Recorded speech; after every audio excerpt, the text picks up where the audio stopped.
জাদির মতো শুয়ে না থেকে আমার কাজে হাত লাগান। উঠুন। বৌমা, আমার শরীরটা খুব খারাপ। উঠুন উঠুন বলছি, উঠলেই সব ঠিক হয়ে যাবে। উঠুন। বলছি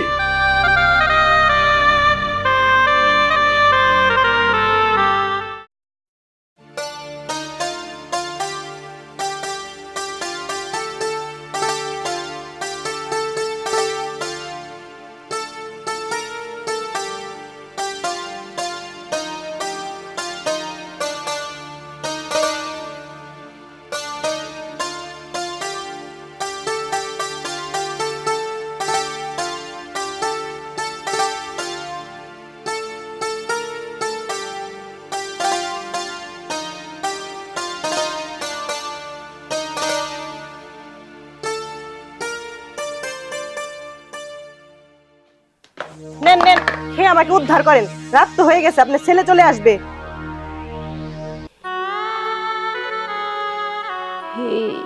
এই শীতের মধ্যে পান্তা ভাত বৌমা? তুমি না সন্ধ্যার সময় মুরগির মাংস রান্না করলা, কই তরকারি দিতে ভুলে গেছো? মাংস খাবে? ভাত যে দিচ্ছি সেটাই তো অনেক। সারাদিন গাধার মতো খাটবো আমি, আর উনি বসে বসে খাবে। এইভাবে কইতাছো কেন বৌমা? আর একটা কথা বললে ভাতের থালা নিয়ে আপনাকে বাসা থেকে বের করে দিব। যা দিছি চুপচাপ খেয়ে নেন।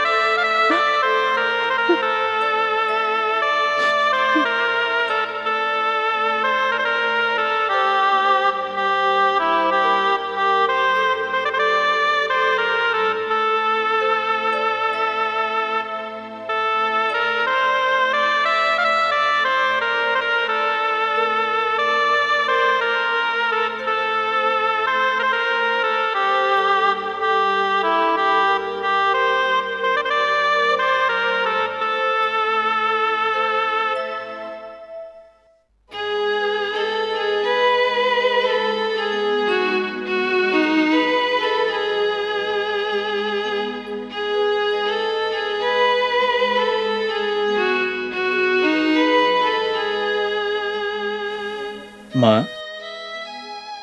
কি হয়েছে? তোর মুখটা তো মলিন লাগছে কেন? ভাত খাওনি? আমি তো খাইছি বাবা, তুইও খায়া নি। মা, তুমিও চলো, আমার সাথে খাবে। তুমি কখন এলে? এই তো 5 মিনিট হলো। মা খায়নি? খেয়েছে খেয়েছে, একটু আগে মাংস দিয়ে পেট ভরে খেয়েছে। চলো তো, আমি তোমার খাবার দিচ্ছি।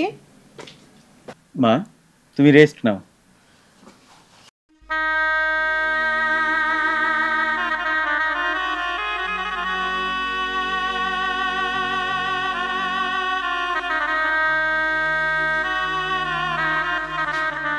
নবাবজাদির মতো শুয়ে না থেকে আমার কাজে হাত লাগান। উঠুন। বৌমা, আমার শরীরটা খুব খারাপ। উঠুন উঠুন বলছি, উঠলেই সব ঠিক হয়ে যাবে। উঠুন। বলছি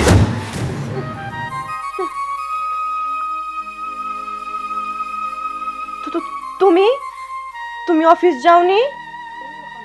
ফাইলটা ফেলে গিয়েছিলাম, আর ফাইলটা নেবার জন্যই এসেছি। ভাগ্যিস এসেছি, আর না আসলে তো বুঝতেই পারতাম না তুমি মার সাথে এমন দুর্ব্যবহার করো। আসলে তুমি যা দেখেছো তা। চুপ থাকো তুমি। মা, তুমি আমারে মাফ কইরা দাও, আমারে মাফ কইরা দাও। এসব কি বলছিস বাবা? তোর তো কোনো দোষ নাই। আমারই দোষ মা, আমি ঠিক মতো তোমার খেয়াল রাখতে পারিনি। কি হলো, এখনো দাঁড়িয়ে আছো? চলে যাও, তুমি চলে যাও।